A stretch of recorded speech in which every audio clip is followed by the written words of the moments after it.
Здравейте! Днес ще направя ревю на този бюджетен серум за лице от DM на тяхната марка Balea, а самата серия се води Beauty Expert. Той е с така нашумялата азелинова киселина и така добре известният ни пантенол. Формулата на този серум е изключително лека, той няма миризма, няма цвят, като вода е, малко по-гъст от вода е. Аз с моята чувствителна и нетолерантна към всичко кожа не видях никакви проблеми с него, но пък и не видях кой знае какво да направи за кожата ми.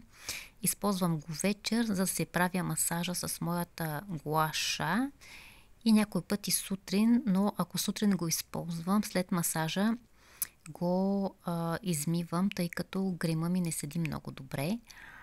Сега аз казвам това е какво е моето мнение. Моята кожа има странни реакции с нещата, но както казах, биби крема ми не седи добре, ако отдолу има азелинов бустер.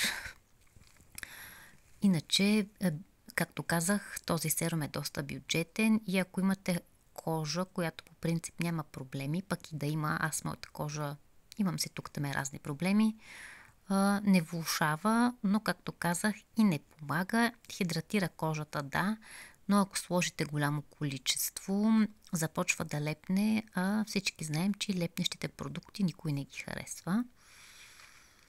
Какво друго да кажа? Непретенциозен продукт, може да си го купите, може и да не си го купите, няма да направи чудеса с кожата ви, поне за мен не направи. Това от мен за днес. Пожелавам ви приятен ден!